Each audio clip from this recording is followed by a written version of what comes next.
Assalamualaikum warahmatullahi wabarakatuh. Bismillahirrahmanirrahim.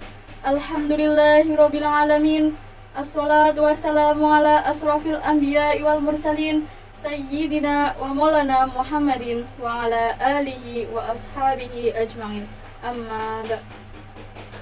Yang terhormat Kepala SMK Negeri 1 Karanganyar, yang saya hormati Bapak dan Ibu Guru SMK Negeri 1 Karanganyar, yang saya hormati pula Dewan Juri Lomba Khitobah SMK Negeri 1 Karanganyar, serta teman-temanku seperjuangan yang saya banggakan. Pertama-tama, marilah kita panjatkan puji syukur atas kehadirat Allah Subhanahu wa Ta'ala yang tidak henti-hentinya melimpahkan nikmat dan karunia-Nya kepada kita semua, sehingga kita dapat mengikuti lomba khitobah dalam rangka memperingati hari ulang tahun SMK Negeri 1 Karanganyar.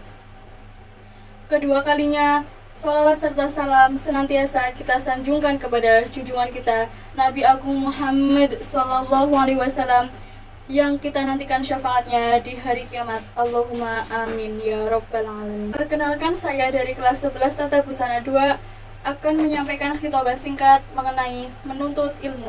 Di dalam Quran Surat Al-Mujadilah ayat 11, Allah Subhanahu wa Ta'ala menjelaskan tentang adab menghadiri majelis dan pentingnya menuntut ilmu sebagai pegangan hidup manusia.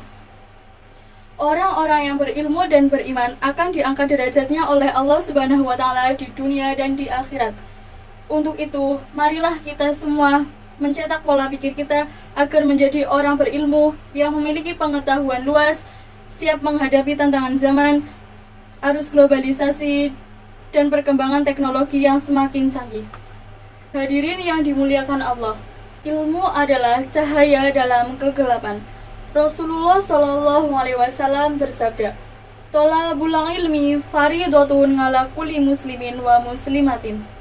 Menuntut ilmu adalah kewajiban bagi setiap muslim laki-laki maupun muslim perempuan. Untuk itu, marilah kita semua mencari ilmu sebanyak-banyaknya. Tuntutlah ilmu dengan mencontoh tokoh besar kita, Baginda Rasulullah SAW. Hadirin rahimakumullah. Agar ini tidak terus terjadi, yang harus kita lakukan adalah menuntut ilmu dengan sungguh-sungguh. Manjada wajada. Oleh karena itu, kita harus lebih rajin dan bersemangat dalam mencari ilmu agar bisa mencapai cita-cita dan menjadi orang yang sukses di masa depan yang cerah. Sebagaimana hadis Rasulullah SAW, tuntutlah ilmu mulai dari buayan hingga liang lahat. Hadirin rahimakumullah. Demikian khitobah yang dapat saya sampaikan, semoga bermanfaat bagi kita semua. Yang benar hanya milik Allah dan yang salah hanya milik saya sendiri. Apabila ada kesalahan, saya mohon maaf yang setulus-tulusnya. Wa khairan. Wassalamualaikum warahmatullahi wabarakatuh.